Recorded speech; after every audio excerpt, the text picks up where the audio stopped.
चलिए शुरू करेंगे। मंगल में मंगल करन वीत राग विज्ञान, नमो ताहि जाते भये अरहंतादि महान। करि मंगल करियो महा ग्रंथ करन को काज, जाते मिले समाज सब पावे निज बदराज। नमो अरहंताणं नमो सिद्धाणं नमो आयर्याणं नमो वज्रायाणं नमो लोये सवसाकुणम्।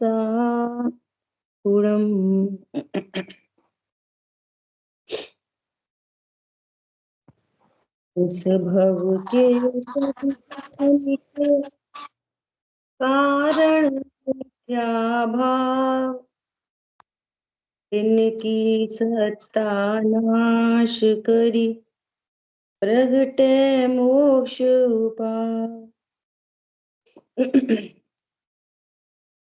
मोक्ष मार्ग प्रकाशक जी ग्रंथ हम लोग स्वाध्याय कर रहे हैं चौथे अधिकार पे, और अब अपना विषय आ रहा है मोह की महिमा।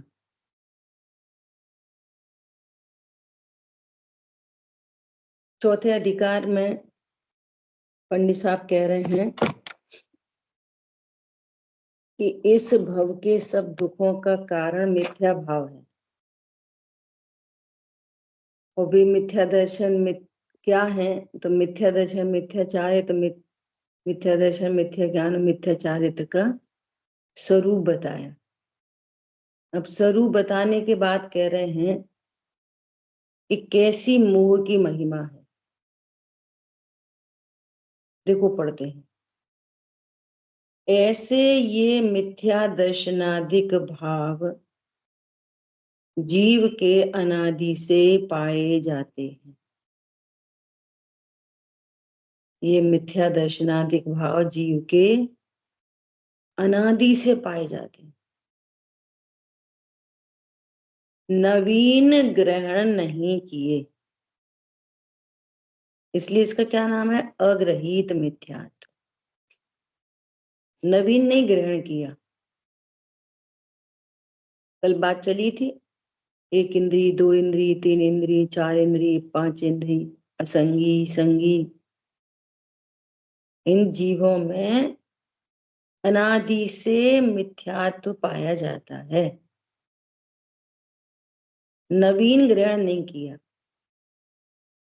हालांकि नवीन बंद विचार में और कर्म की सत्ता में ये सब बात हो गई थी कि ये अनादि से क्यों है,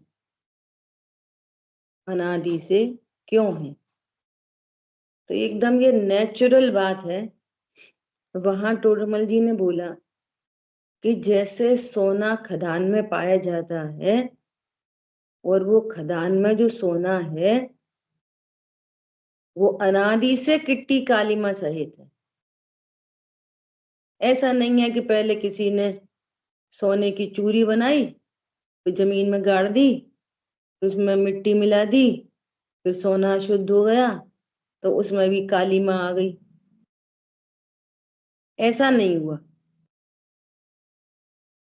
अनादि से वो सोना अनादि से किट्टी कालीमा सहित है, अनादि से। अब देखो वहां पे जितनी भी खदानें हैं वे सब ऐसे ही हैं, है ना।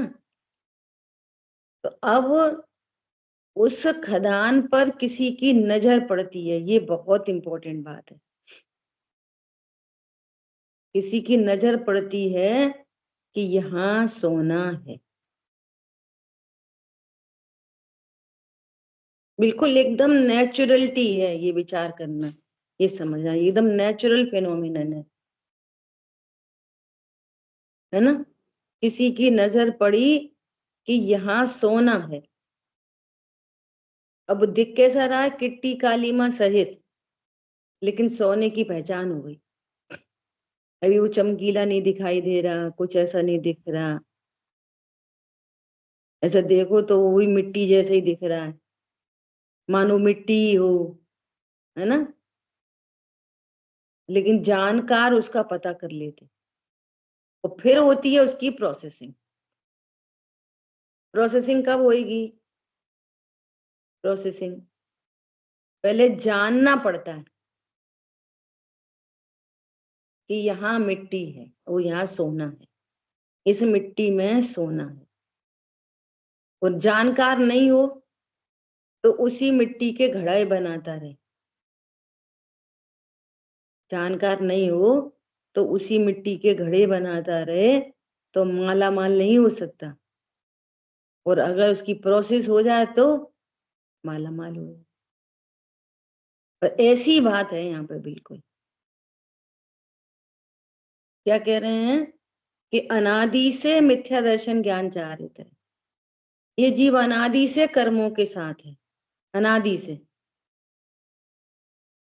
अनादि से ही कर्मों के साथ है, और अनादि से किट्टी कालीमा सहित है। कर्मों के साथ है तो मिथ्या दर्शन आदि भाव हो रहे हैं। अब इससे क्या बात सिद्ध होती है कि ये मिथ्या दर्शनादिक भले अनादि से पाए जाते हैं, परंतु ये उसका स्वभाव नहीं है।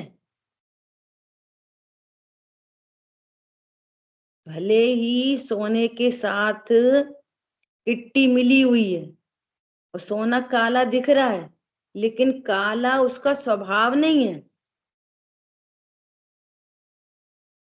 वो किट्टी दूर होगी तो कालीमा स्वतः दूर हो जाएगी, चमकता हुआ सोना प्रकट हो जाएगा। ऐसे यहाँ पर ये मिथ्या दर्शनादिक इस जीव के अनादि से, जीव की खदान में, नित्य निगूढ़ में जीव ऐसा ही मिथ्या दर्शनादिक और रागादिक के साथ ही पाया जाता है। तो चार चीजें अनादि से हैं। तत्व की भाषा में बात करो, जीव, त्रिकाली ध्रुव परमात्मा, और रागादि भाव, और कर्म, और शरीर। ये चार चीजें अनादि से नेचुरली सभी जीवों के साथ पाए जाते हैं। क्या बोला? कौन कौन सी चीज है रिम्पी बहन? बोलो।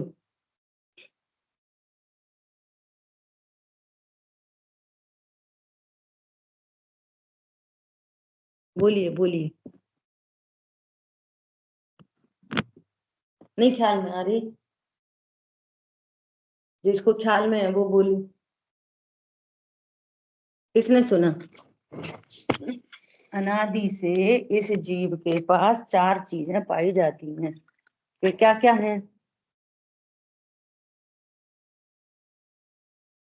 कोई को नहीं पकड़ रहा है। आत्मा और कर्म। जी हाँ, हाँ। जीव, त्रिकाली ध्रुव, भगवान आत्मा, और जीव कर्म तत्व। और कर्म।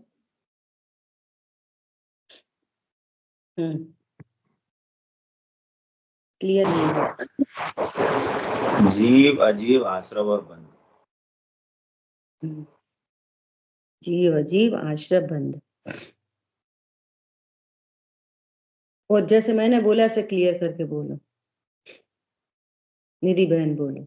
जी, जीव, राग द्वेष, शरीर, नहीं, जीव, राग द्वेष, शरीर, कर्म। कर्म पहले आएंगे, राग मतलब जीव, फिर राग द्वेष, फिर कर्म, और फिर शरीर।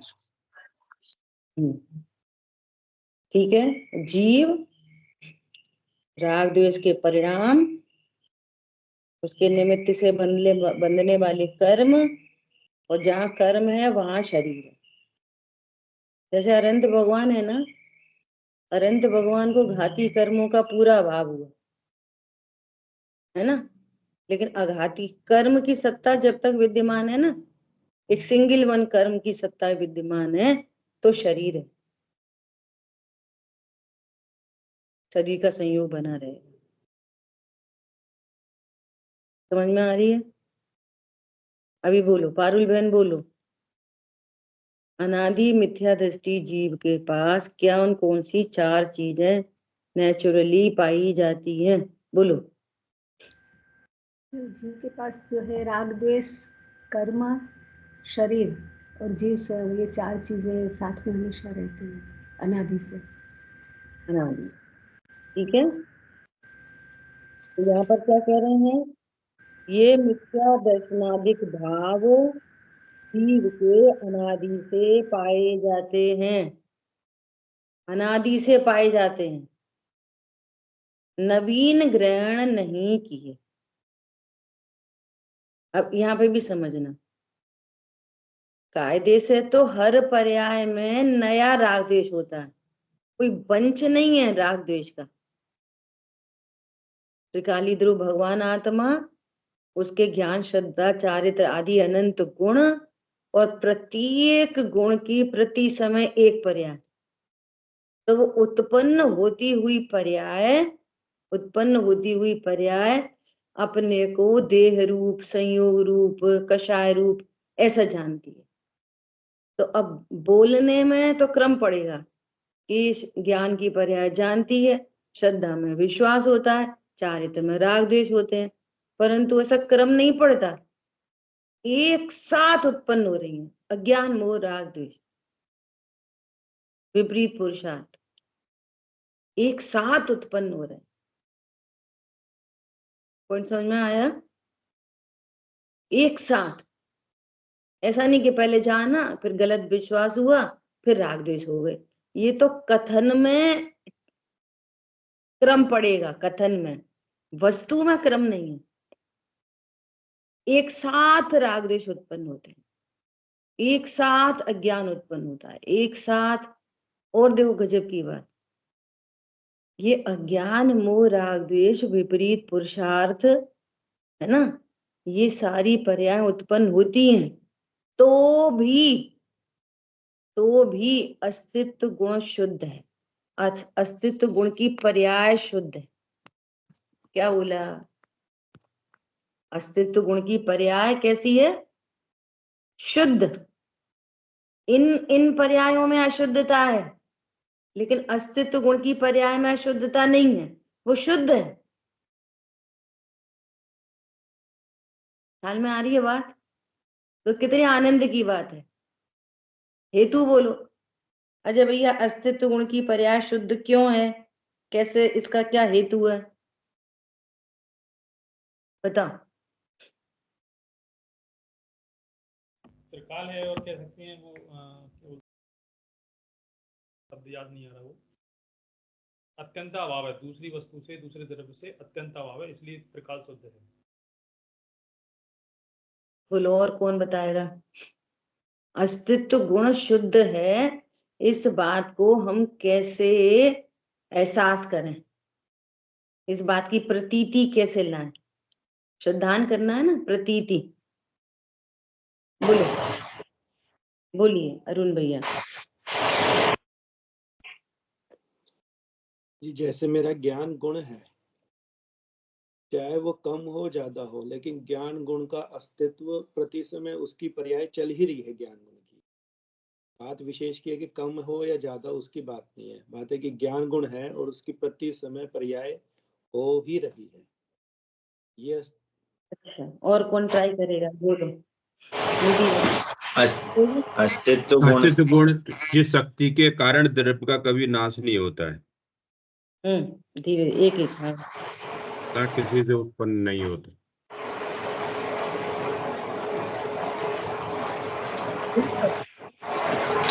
अस्तित्व गुण शुद्ध इसलिए है, यदि अस्तित्व गुण की विकारी पर्याय होगी तो कुछ पार्ट नाश हो जाएगा। वस्तु नाश हो सकती है पर हमारा कभी नाश नहीं होगा, वस्तु का कभी नाश नहीं होता अस्तित्व गुण की पर्याय से, इसलिए वो शुद्ध है। अगर वो शुद्ध नहीं बनेगी तो वस्तु कभी वस्तु का नाश हो सकता है, तो वैसा कभी होता नहीं। पॉइंट ख्याल में आया? देखो क्या कह रहे हैं कि सरलता से समझेंगे। जैसे ज्ञान गुण, तो ज्ञान गुण का काम क्या है? जानना। देखो टेक्नोलॉजी एक विषय छेड़ते हैं ना, तो अंदर अंदर इतने रहस्य निकल के आते हैं कि जैसे ज्ञान गुण है, ज्ञान गुण का काम क्या है? जानना, है ना, जानना। और वो जानना विकारी है। अब बात चलिए ना, ज्ञान श्रद्धाचार की पर्याय विकारी है ना। विकारी है मतलब ज्ञान की पर्याय में विकार है, मतलब गलत जान रहा है। श्रद्धा की पर्याय विकारी है, इसका मतलब क्या हुआ? है आत्मा और विश्वास कर रहा है, कर रही है पर्याय के मैं शरीर हूं, इसका नाम है विकार। चारित्र की पर्याय में विकार क्या है तो सुख स्वरूप ही, और दुख, दुख का फॉर्मेशन हो रहा फालतू में। ये विकार समझ रहे हो? विकार ओपोजिट कार, अपोजिट कार है ना। विकार मतलब जैसे स्फटिक मणि है तो ट्रांसपेरेंट और कलरफुल दिख रही है, ये उसका विकार है। पहले विकार समझे, विकार का भाव समझ में आ गई? ठीक है। ज्ञान का काम ये है कि अपने को जाने, अपने को जानता नहीं, औरों को जान रहा है, ये विकार है। ऐसे ही अस्तित्व गुण का कार्य है वस्तु का एग्जिस्टेंस बना रहे, वस्तु की सत्ता बनी रहे, सत्ता। ज्ञान गुण के कारण आत्मा जानता है, अस्तित्व गुण के कारण वस्तु का अस्तित्व बना रहता है। पर्याय का कार्य समझ में आ रहा है? और यदि अस्तित्व गुण विकारी हो जाए तो उसका कार्य अपोजिट हो जाएगा। जिसके कारण वस्तु का अस्तित्व बना रहता है और उस अस्तित्व गुण में विकार है, तो जिसके कारण वस्तु का नाश हो जाए, अस्तित्व नहीं बना रहेगा। फिर विकार समझ में आया? विकार का भाव अपोजिट काम कर दे। जिस गुण के कारण वस्तु का कार्य, वस्तु की सत्ता बनी रहती है, और वही गुण की पर्याय विकारी हो जाए तो फिर क्या होगा कि वस्तु की सत्ता नहीं बनी रहेगी। और ऐसा कभी होता नहीं, कभी हुआ नहीं। कितना निगोद में रहा तो भी नहीं हुआ, स्वर्ग आदि में चला गया तो भी कुछ नहीं हुआ, त्रियंच गति में चला गया तो भी कुछ नहीं हुआ। इसका मतलब अस्तित्व गुण, उसकी पर्याय शुद्ध है, वस्तुत्व गुण की पर्याय शुद्ध है। भले ही उल्टा काम है लेकिन प्रयोजन भूत कार्य हो रहा है। द्रव्यत्व गुण की पर्याय शुद्ध है, क्यों? क्योंकि उसका द्रव्यपना चल ही रहा है, चल ही रहा है, चल ही रहा है, चल ही रहा है। द्रव्यत्व गुण के कारण वस्तु द्रवती है। तो ये कहना है यहाँ पर कि जीव को मिथ्या दर्शनादिक भाव अनादि से पाए जाते हैं, फिर भी वस्तु का कभी नाश नहीं। मुझे ये बात कहनी थी यहाँ पे। क्या बोला? मिथ्या दर्शनादिक भाव रहे, उनमें विकार था, लेकिन वस्तु कभी विकारी नहीं। उसका अस्तित्व गुण की पर्याय में विकार नहीं आया। 6 सामान्य गुण की चर्चा है, ऐसे अनंत सामान्य गुण, ऐसे और अनंत विशेष गुण, ऐसी और अनंत शक्तियां। बोलो जीवत्व शक्ति, चिति शक्ति, त्याग उपादान शून्यत्व शक्ति, प्रभुत्व शक्ति। भले चर्चा अपन मोह की कर रहे हैं, मोह की महिमा, लेकिन काय के लिए कर रहे हैं? मोह मिटाने के लिए। ये टॉपिक आ गया, सहज पने आ गया, प्लानिंग नहीं थी, इधर बैठते से ही आ गया। कितना मोह, कितना मिथ्यात्व, अनादि से मिथ्यात्व, लेकिन वो मिथ्यात्व और दर्शन मोहिनी दोनों जीव की परिणति में कुछ पर्यायों में विकार, कुछ पर्यायों में विकार, तो भी बोलो मेरी प्रभुता का कुछ नहीं हुआ। आप कल्पना करो, अभी भी अपनी अपनी अखंडित प्रभुता से शोभायमान है। अरे जीव का कब नाश हुआ, उसकी प्रभुता का कब नाश हुआ? वे कर्मों ने मिलकर जीव का एक प्रदेश भी खराब कर दिया। टूडमल जी ने लिखा ना, भले कर्मों का संयोग है, लेकिन एक कर्म जीव के प्रदेशों को जड़ रूप नहीं कर सका। ये मेरी प्रभुता नहीं है? और जिसने ऐसा जाना उसको मोह रह जाएगा? ये बात चल रही। कल मैं ग्वालियर आ गई, यहाँ पर गोष्ठी चल रही है। आपका किसी का भाव हो आने का तो बना लेना प्रोग्राम, है ना।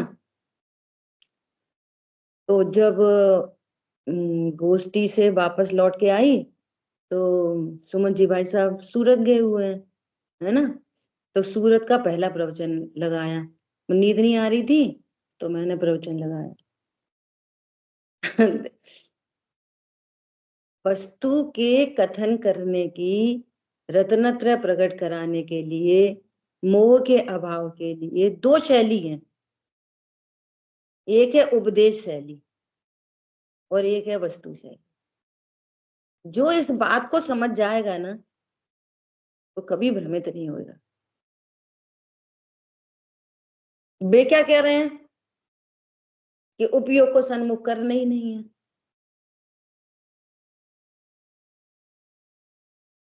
क्यों? चीनी में से मिठास कहीं अलग है? मिठास को चीनी के सन्मुख होना है या सन्मुख है यही जानना है? अब ये वस्तु स्वरूप है और इस वस्तु स्वरूप के लिए उपदेश क्या दिया जाएगा कि उपयोग को परमे से हटाओ, स्वभाव सन्मुख करो। सन्मुख है कि नहीं तुम्हारा उपयोग? सन्मुख करो। अब भाषा ऐसी आएगी, सन्मुख करो अज्ञानियों के लिए, उपयोग सन्मुख नहीं करना। सन्मुख करो का मतलब ये है कि सन्मुख है ऐसा जानना, इक्वल टू सन्मुख करो। और भाषा आएगी करो तो सन्मुख करो, तो अब करो, इसको हटाओ, ये वाला गे हटाओ, वाला गे हटाओ, तो करो, सन्मुख करो। जैसे यहाँ पे आया था ना, स्वयं ज्ञात, खुद ही बोल रहे हैं कि आत्मा का स्वभाव तो ज्ञाता दृष्टा है और स्वयं ज्ञाता दृष्टा तो रहता नहीं। जब रहता नहीं तो स्वभाव ही खत्म हो गया। ज्ञाता दृष्टा स्वभाव ही कह रहे हैं और ज्ञाता दृष्टा रहता नहीं। चीनी का स्वभाव मिठास है परंतु वो मीठी तो रहती नहीं, तो फिर क्या करेंगे ऐसी चीनी का? स्वभाव तो मीठा है पर मीठी नहीं रहती। बोलो, समझ में आ रही है दो शैलियों में अंतर? ये जब चरणान योग, ये 4 योग का विधि विधान पढ़ेंगे ना अपन, तो ये सारी बातें आएंगी।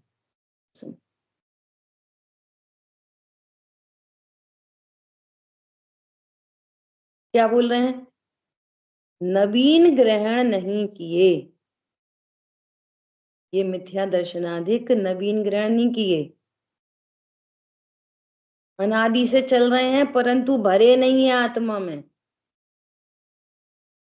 हर नई पर्याय में मिथ्या दर्शन ज्ञान चारित्र होता है और असंगी तक तो इसको समझने के लायक ही नहीं है।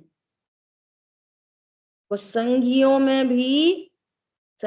में भी जिनको ये उपदेश मिले वे रेयर हैं, जिनको ये उपदेश मिले वे रेयर हैं। और जिनको उपदेश भी मिल जाए है ना। तो परिणमन दुर्लभ है, ये बात चल रही है। किसकी बात चल रही है? जिनको उपदेश सुनने भी मिल जाए, देशना मिल गई पर देशना लब्धि नहीं हुई। क्या कहा? क्षयोपशम मिल गया, क्षयोपशम लब्धि नहीं हुई, और विशुद्धि लब्धि नहीं हुई। विशुद्धि मतलब धर्म के प्रति अनुराग। तो ऐसा अनुराग तो हुआ, पूजा करें, पाठ करें, दया करें, दान करें, पर ये धर्मी के प्रति अनुराग नहीं हुआ। मुझे देखना है आत्मदेव कैसा। फिर देशना मिल गई, उनने बोला उपयोग लक्षण, जहां उपयोग लक्षण है वही शुद्धात्मा देख, तू जान रहा है, पर इतने में काम खत्म हो जाए। अब देखो मोह की महिमा। कौन ख्याल में आया? ये यहाँ विषय चल रहा है, अनादि से चला आ रहा मोह, अनादि से। अब यहाँ विषय यही चल रहा है। क्या विषय चल रहा है? कि इस जीव ने अनादि से देव दर्शन नहीं किया। अनंत बार समोषण में गया, अनंत बार गया, देव दर्शन नहीं किए।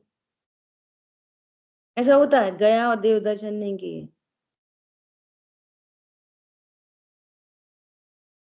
80 गाथा में भी यही बात चल रही है कि भगवान को नहीं जाना। कैसे नहीं जाना? द्रव्य पने, गुण पने, पर्याय पने। उन्हें जान लेता तो अपने को जान ही लेता, जान ही लेता। और भाई साहब ने जो पंडित साहब की रचना शुरू की वहां पे सूरत में, तो उन्होंने भी वही वाली बात ली। क्या? वो अपन ने एक बार भजन गाया था,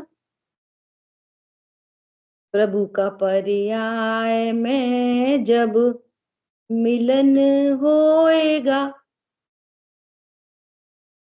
तो मिलन का भाव सिद्ध किया। मिलन मतलब लड़का लड़की देखने जाता है, तो एक है देखना और एक है मिलन। तो ऐसा बोलते हैं पहली बार जाए कि लड़का लड़की से मिलने जा रहा है, भाव में अंतर आ रहा है ना। मिलन, मिलने जा रहा है कि लड़की देखने जा रहा है, और अंतर है कि नहीं दोनों में? कि भाई वो लड़की है, वो लड़की से मिलने जा रहा है, अभी शादी नहीं हुई, मिलने जा रहा है, और पहली बार देखने जा रहा है। ऐसी भगवान को देखा, पर्याय में प्रभु से मिलन होएगा। तो जिसका मिलन होएगा उसको मोह रहेगा। ये बात चल रही है यहाँ। देखो क्या करें, देखो इसकी महिमा,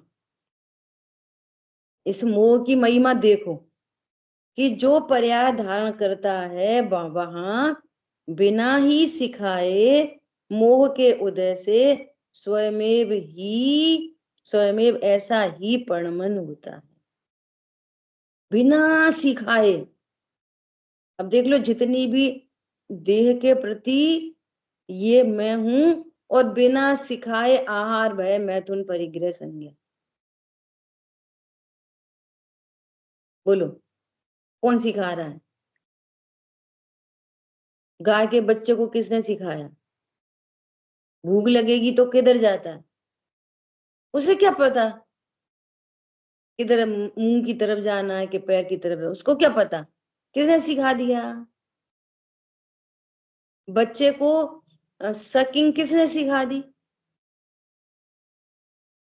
सिखाना पड़ता है। तो जीव की अनादि अनंत सत्ता को महसूस करो,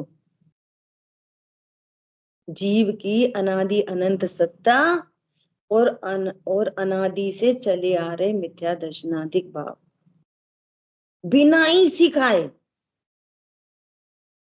बिना सिखाए। वो छोटे से बच्चे को एक इंजेक्शन लगाओ तो वो चीखने लग जाता है। बताओ क्यों?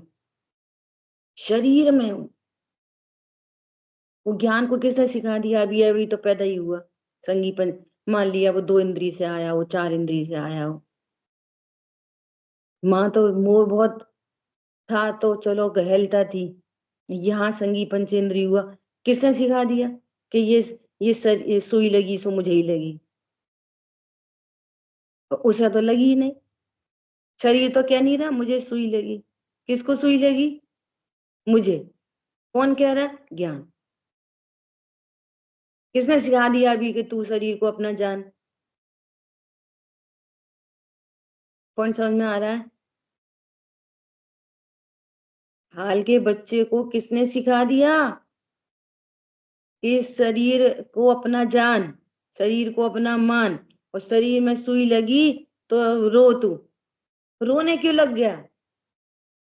रोने इन द सेंस वहां राग द्वेष उत्पन्न हुए ना, भय उत्पन्न हुआ।